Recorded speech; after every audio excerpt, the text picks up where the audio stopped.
अनंत कोटि ब्रह्मांड नायक करुणा वरुणालय दीन बंधु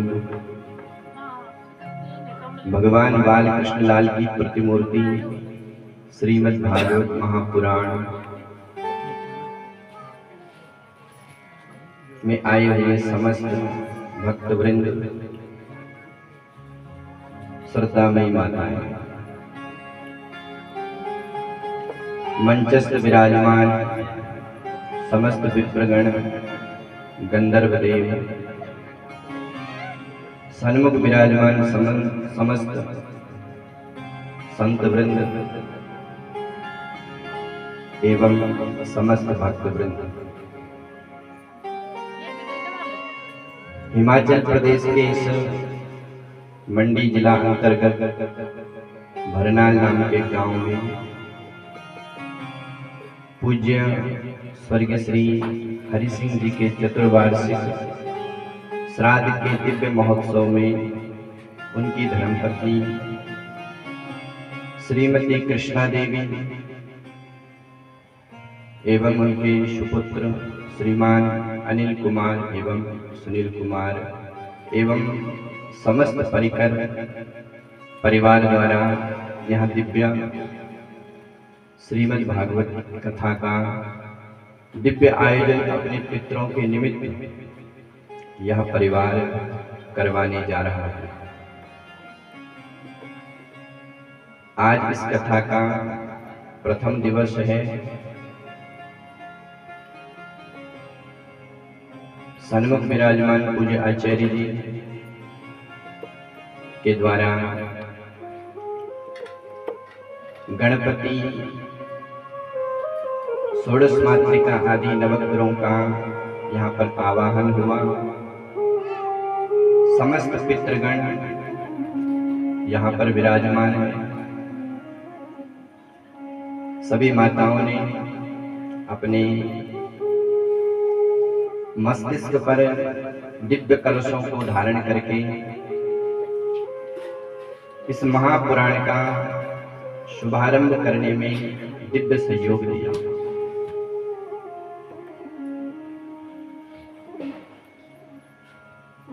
कलशों की फलश्रुति कहती है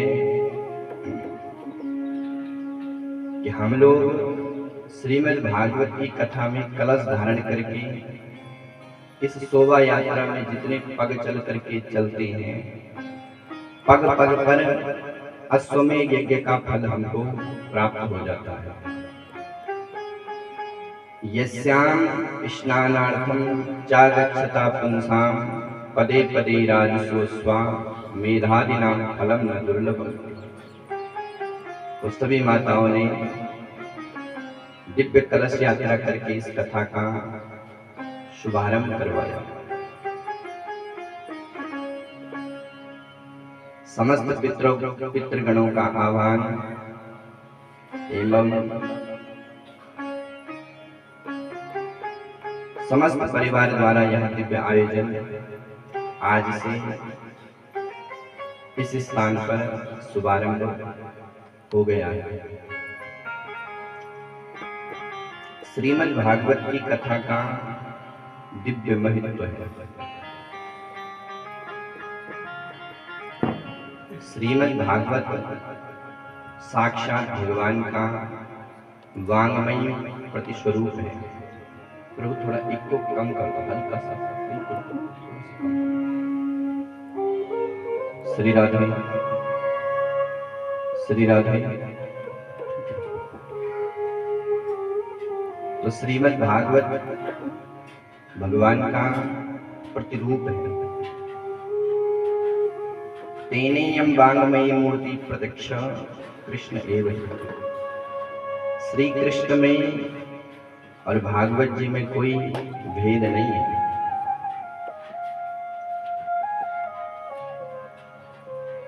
तो आज से आपके सन्मुख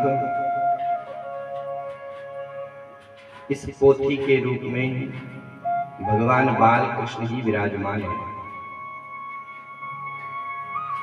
तो भगवान बाल कृष्ण की जो दिव्य कथा है, उस कथा से हमको क्या मिलता है? इस कथा से पितरों का मोक्ष तो होता ही है, ये पितृमोक्षदायिनी कथा तो है, लेकिन जीवन को जीने की एक कला हमको इस शास्त्र को, इस पुराण को श्रवण करने से प्राप्त होती है। हम लोग कलिकाल में जन्मे हैं और कलिकाल में प्राय हमारा स्वभाव कलयुगी है, क्योंकि युग धर्म है। युग धर्म के कारण हमारे भीतर अनेक दुर्गुण हैं। तो इस मानव जीवन को हमने धन्य बनाना है, तो उसके लिए ऋषियों ने शास्त्र लिखे। शासनात् करोति शास्त्रम, शास्त्र हम पर शासन करते हैं, और जो शास्त्रों के मार्ग पर चलता है, शास्त्रों के अनुसार चलता है, उसको फिर उसका कल्याण हो जाता है। प्रभु थोड़ा और कम कर, गूंज रही आवाज। बोलिए कृष्ण कन्हैया लाल की जय हो। श्री राधे जय जय श्री राधे। थोड़ा बढ़ा। हरिओम। श्री राधे।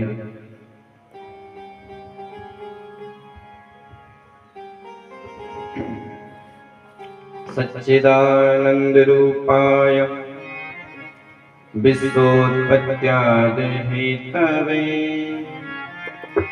तापत्रय विनाशाय श्री कृष्णाय वयं नमः।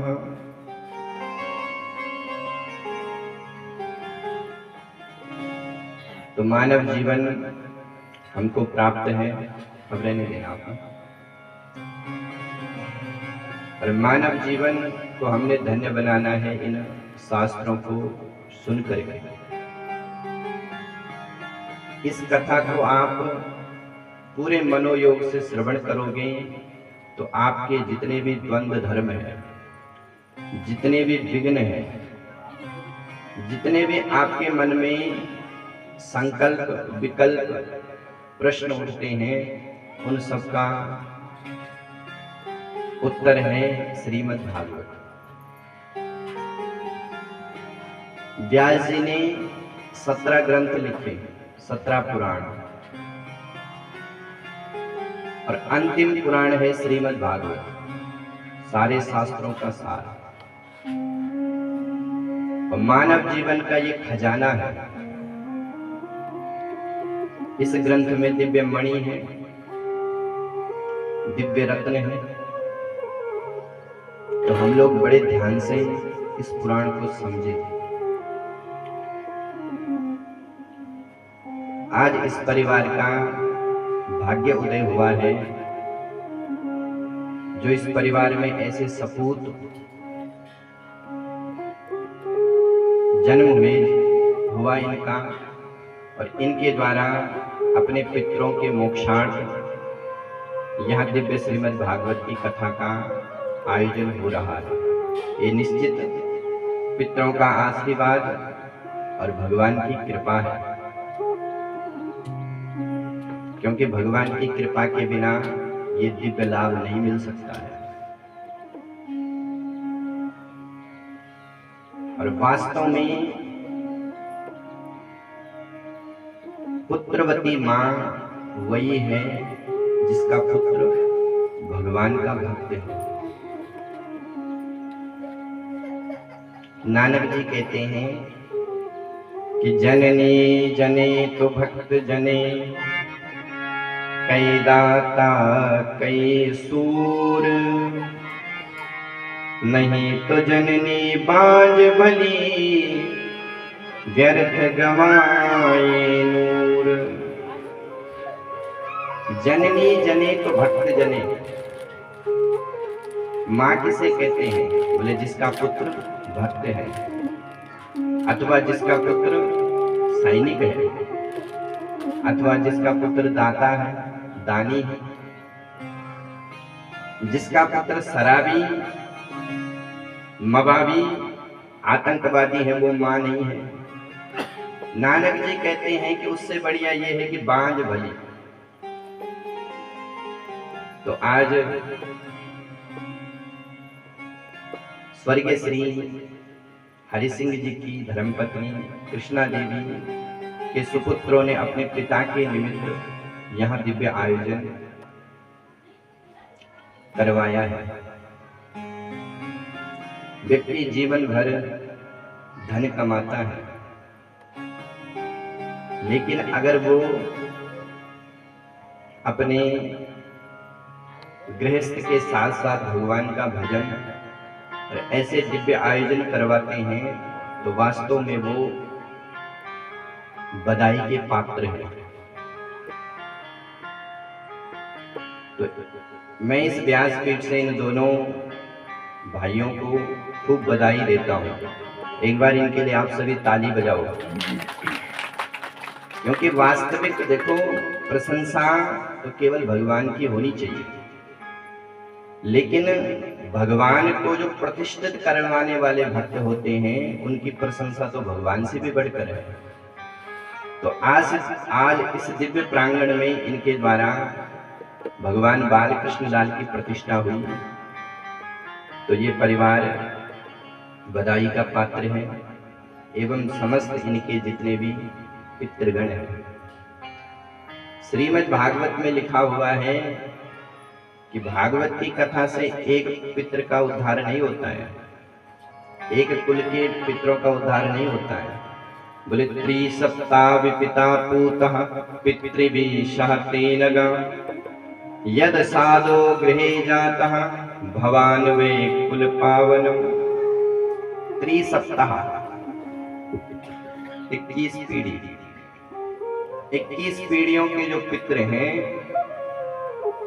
वो हजारों कल्पों तक स्वर्ग में देवता उनको दुग्ध पान कराते हैं, उनके लिए दिव्य विमान की व्यवस्था करते हैं, दिव्य उनको भोग वहां पर मिलता है जिस परिवार में श्रीमद् भागवत की कथा होती है। तो आज भगवान की इस परिवार पर खूब कृपा हुई। हमारे बीच में विराजमान हमारे केशव रैना जी, इन्हीं के माध्यम से इनके साथ हमारा संबंध जुड़ा है। भोलेनाथ के अनंत भक्त हैं, भोले बाबा की इन पर खूब कृपा है। तो बारंबार सभी माताओं एवं भक्तवृंदों के हृदय में सिया राम मैं सब जग जानी, करो प्रणाम जोरी जुग पानी। तो आइए ज्यादा भूमिका में न जाते हुए, समय वैसे भी ज्यादा हो गया, तो अब हम श्रीमद् भागवत की कथा में प्रवेश करते हैं। प्रथम श्लोक के साथ हम सब इस कथा का शुभारंभ करें।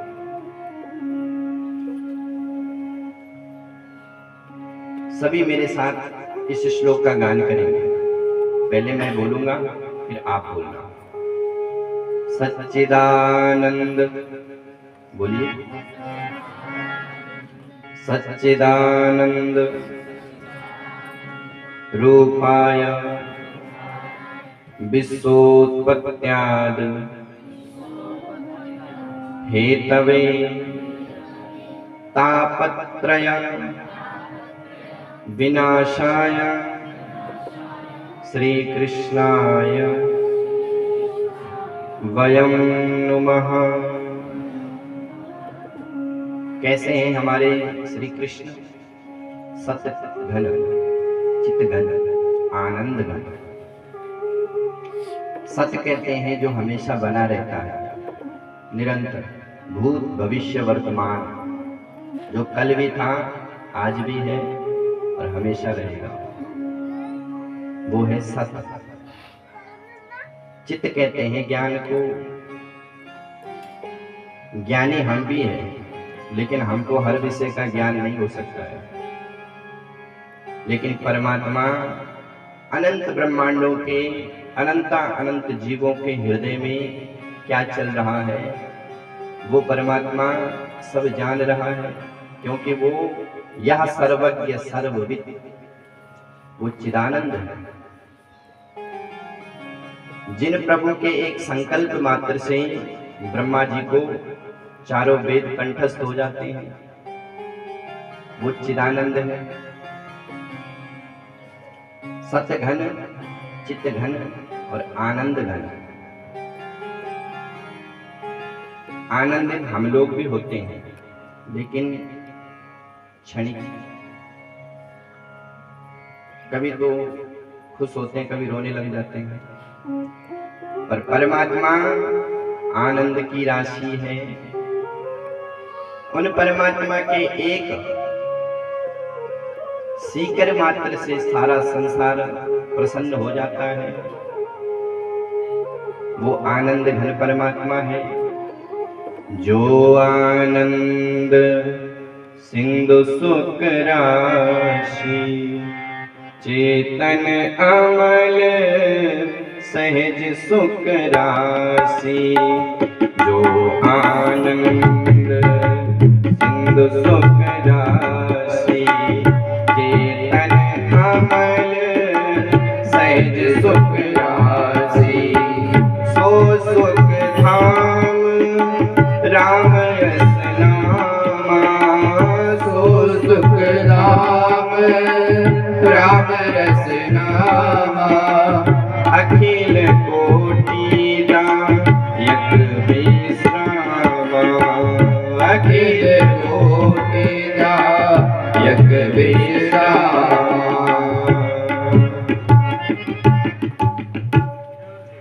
तो जो आनंद सिंधु सुख राशि, सीकरते त्रैलोक सुपाशि।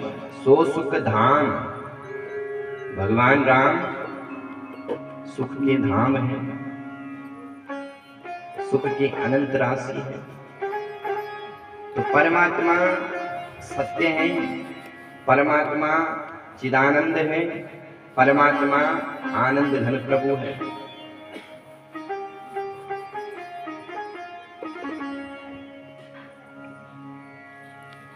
अच्छा सा भगवान करते क्या है? परमात्मा सत्य है, चित है, आनंद है, लेकिन वो काम भी तो करते होंगे। तो तब कहते हैं विश्वोत्पत्त्यादि हेतवे। वो परमात्मा विश्व की उत्पत्ति, विश्व का पालन और विश्व का श्रृंगार करते हैं। जब वो उत्पत्ति करते हैं तो ब्रह्मा बन जाते हैं, पालन करने के लिए विष्णु बन जाते हैं, और जब उन्हें श्रृंगार करना है तो वही शंकर बन जाते हैं। अच्छा साहब, भगवान विश्व को बनाते हैं, पालते हैं और अंत में तारते हैं, तो हमें क्या मिलेगा? भाई कोई फायदा हो तभी तो हम भगवान को जाने। तो श्री सूत जी कहते हैं कि इनका स्मरण अगर हम लोग करते हैं तो तापत्रय विनाशाय, जीव के जो दैनिक दैविक भौतिक ताप है वो सब नष्ट हो जाते हैं। संसार के लोग इन तापों से हमेशा तपते रहते हैं। सबसे पहले है दैहिक ताप, शारीरिक कष्ट।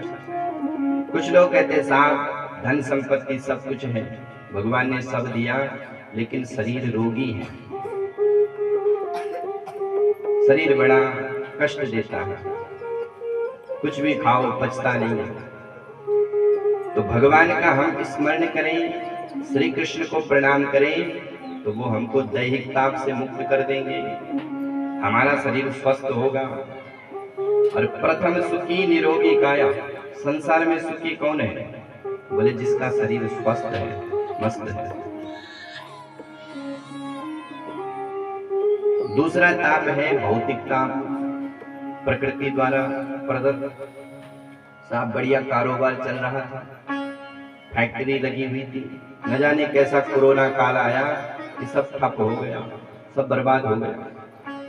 तो ये प्रकृति द्वारा ताप है, जो भगवान की कृपा को नहीं समझते हैं।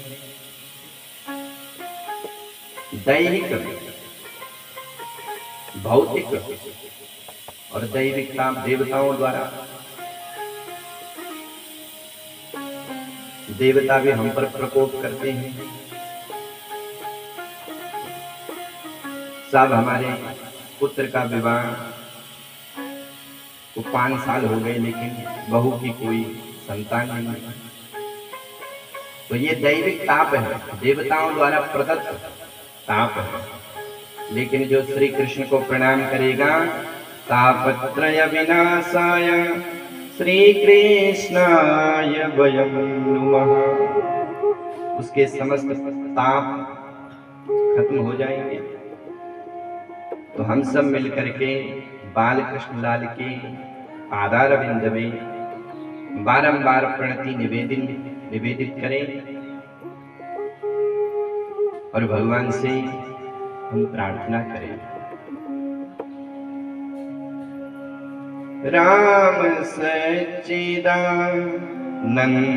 दिनेशा, राम सच्चिदानंद दिनेशा, नैया लोभ निशा लवलेशा, नैया लोभ निशा लवलेशा, राम सच्चिदानंद दिनेशा, राम सच्चिदानंद दिनेशा, नैया मोह निशा लवलेशा, नैया मोह निशा लवलेशा।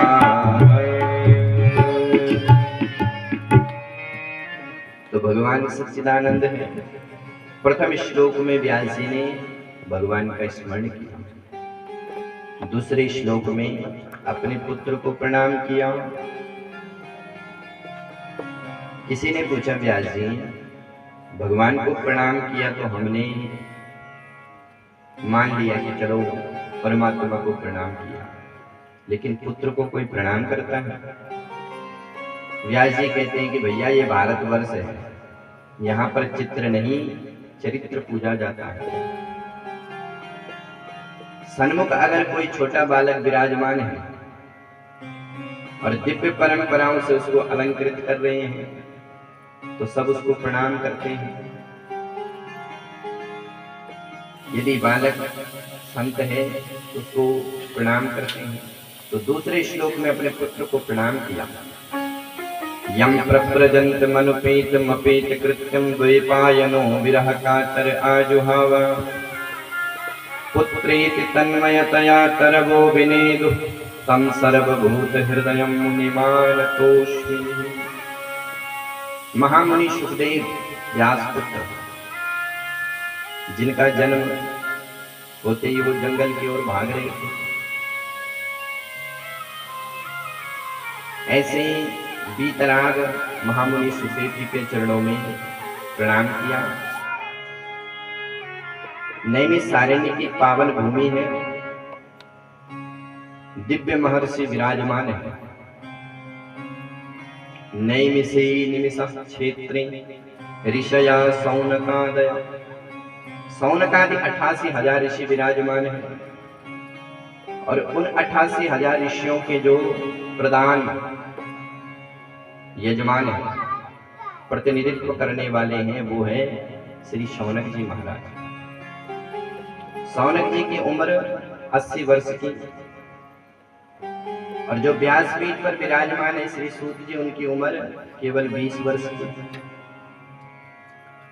शौनक जी की एक विशेषता है, क्या बोले? कथामृत रसस्वाद कुशलः शौनको ब्रवीत। भगवान की कथामृत पान करने में वो परम कुशल है, परम पटु है। अच्छा साहब, भगवान की कथा सुनने में भी क्या कुशलता की जरूरत है? बोले हाँ साहब, हर कोई भगवान की कथा सुन भी नहीं सकता है। कई लोग कथा सुनने के लिए बैठते हैं और केवल नाप तोल करते हैं। व्यास जी ने अभी ये शब्द बोला, फलाने ने तो ऐसा बोला ही नहीं था। कुछ लोग ज्ञानी बन करके बैठते हैं, कथा में जब भी बैठो तो अज्ञानी बन करके बैठो। अज्ञानी बन करके बैठोगे तो कुछ मिलेगा, और ज्ञानी बन करके बैठोगे तो केवल नाप तोल करोगे, कुछ मिलने वाला नहीं।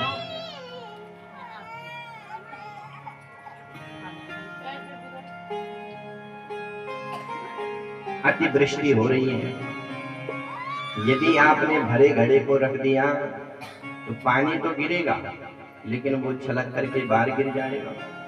लेकिन अगर आपने खाली घड़े को रखा तो उसमें कुछ न कुछ बूंद गिरेगी। उसी प्रकार से कथा में जब भी आओ तो खाली होकर के आओ।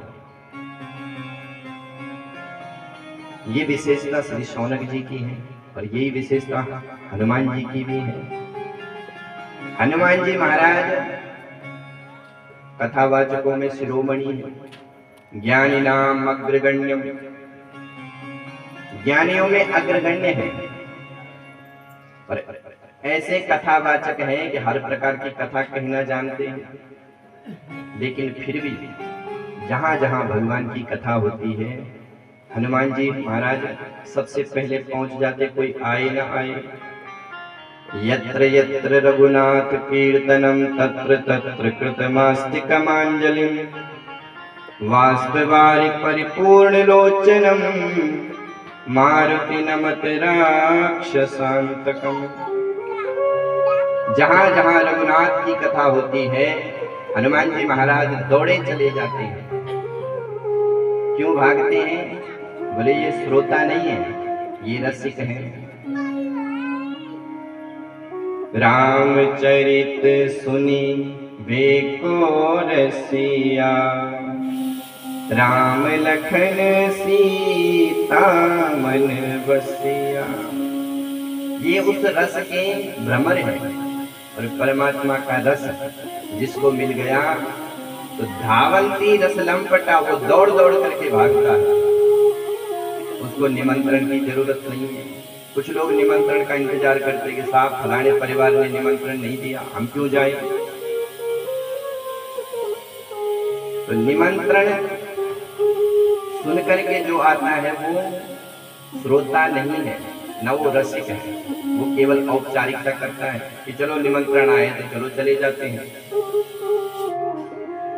लेकिन जो बिना निमंत्रण के उस रस का लोभी बन करके दौड़ता है तो वास्तव में वही रसिक है, वही इस कथा का सच्चा अधिकारी।